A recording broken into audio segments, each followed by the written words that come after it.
Karim Benzema, on l'a dit au début de l'after, très bon entretien. Alors dans ces cas-là, faut toujours se demander pourquoi maintenant.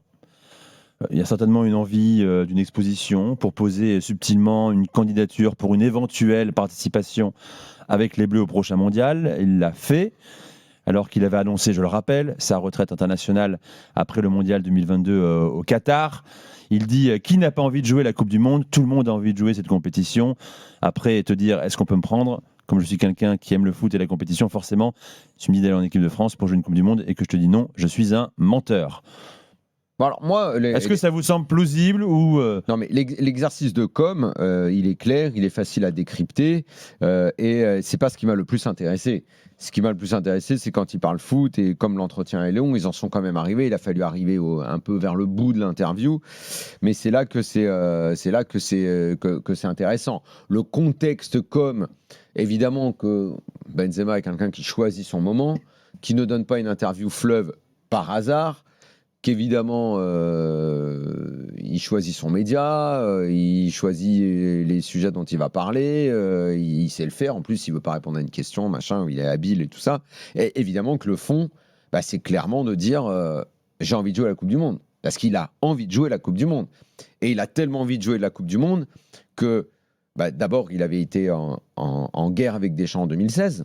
Pendant 6 ans, il n'était plus appelé en équipe de France. Et c'était une guerre profonde suite au déclat de Benzema par rapport à Deschamps, et que ça ne l'a pas empêché de revenir une première fois, puisqu'il était revenu post-2020 pour jouer l'Euro, et Ligue des Nations, et qu'il était également dans le groupe au Qatar.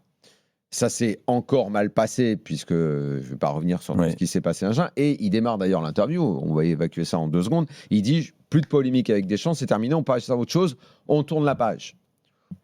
Très bien. Il faut se rappeler qu'un an après le Qatar, il avait dit, après une interview de Deschamps qui avait expliqué les faits de son départ du Qatar, il avait dit menteur, voilà, mensonge. Voilà. Enfin, ça, je pense que je suis un peu au courant. Je précise bien.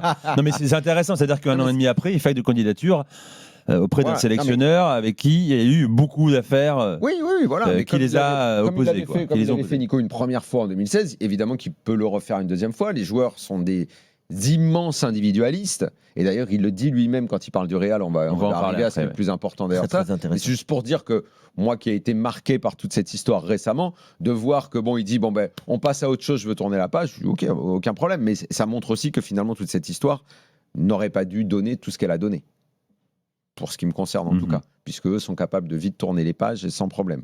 Donc maintenant avançons, et après tout il a le droit d'avoir très très très envie de jouer une Coupe du Monde. Bon, Kevin, ça me semble tout à fait normal qu'il ait cette envie. Maintenant, est-ce qu'il va le faire?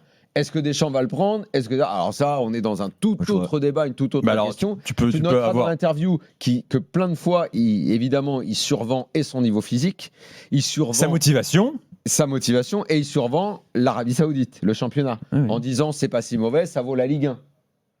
Donc il est dans une opération. On se rapproche du championnat européen. Il dit pas ça vaut la Ligue 1. Il dit on se rapproche du championnat européen. Il y a encore beaucoup de travail. Il y a encore du travail. Mais c'est pas Cristiano qui va dire que c'est meilleur que la Ligue 1 non plus. Voilà, c'est ça. Donc il est totalement dans une entreprise de je veux jouer la Coupe du Monde. Tout à fait. Donc c'est pour ça que je dis que cette partie de communication hyper contrôlée, maîtrisée, m'intéresse pas. En revanche, quand il parle foot et qu'il parle des problèmes du Real, dans tous les débats autour de Mbappé qu'on a pu avoir cette semaine ou qu'on a récemment, qu'on lit sur les réseaux, j'ai entendu par exemple Yoann Mikou parler de Mbappé, tous ces gens qui débordent de haine de Mbappé, qui n'ont plus d'analyse lucide là-dessus.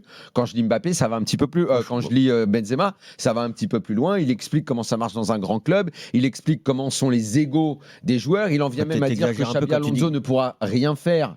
Je suis complètement d'accord. Ça, on va en parler, Daniel. C'est quand même hyper intéressant. Tu abuses un peu quand tu dis que les gens débordent de haine, forcément, quand ils disent que Mbappé n'a pas apporté forcément que des bonnes choses au Real. Beaucoup de gens. Débordent de haine, c'est fort. On parlera du Real dans un instant. Restons sur l'équipe de France. Cette expression, pour moi, c'est même pas un pavé dans la mare, parce qu'en fait, pour moi, ça va servir à rien. Jamais il sera convoqué par Didier Deschamps.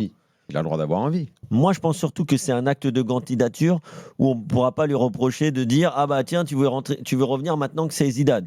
Moi, je pense surtout que c'est moi, je suis bien avec l'équipe de France. J'ai envie de faire la Coupe du Monde. Il sait très bien qu'il la fera pas parce que Zinedine Zidane n'est pas encore le sélectionneur et donc que Deschamps, vu le passif, bah il le prendra pas. C'est quasiment certain. Par contre, il dit voilà, moi j'avais dit que je voulais revenir déjà avec Deschamps et peut-être qu'il reviendrait d'ailleurs s'il serait appelé. Il ne m'a pas appelé. Maintenant que c'est Zidane, j'ai toujours dit que pour moi l'équipe de France c'était important et que je voulais encore jouer pour cette équipe. Mais là avec Zidane, il y a même avec Zidane, pour lui. Il n'y a pas de Coupe du Monde, mais il pourra faire l'Euro. Mais même pour un euro, il y a une concurrence, les gars, devant les amis. Il a combien, Benzema? Il a 38 il va avoir 38 ans dans quelques semaines. L'euro, c'est 40. Il aura 40 ans. Il dit, je me donne encore 2 ans. Ah, ouais, tu vas pas faire un euro à 40 ans, voyons. Regarde, Cristiano, il fait une Coupe du Monde à 40 ans. Au vu de sa relation avec Zizou. Moi, je te dis, et c'est d'ailleurs dans une des questions, c'est clair, net, il se dit, s'il y a une chance infime, il lance une pièce. Genre qu'il y a 3 blessés, parce que d'ailleurs, il le dit dans l'interview, il dit, Messi va jouer alors qu'il est vieux, Cristiano Ronaldo va jouer alors qu'il est vieux, Modric va jouer alors qu'il est vieux. C'est la question, c'est pas sa réponse. C'est la question qui amène la question lui tend la perche et il dit oui. Et il dit bah donc pourquoi pas moi. Donc même si moi je pense que tu as raison Kevin, il y a Deschamps, mais il pose la candidature et si jamais bien sûr, il y a un concours de circonstances, 3 blessés, il dit je suis là. Pas d'embrouille, on n'est plus fâché, on oublie les polémiques, on a tourné la page. Voilà. Moi, je trouve que la com, elle est claire. Non, mais on te demande pas d'y croire ou pas. Tu veux y aller.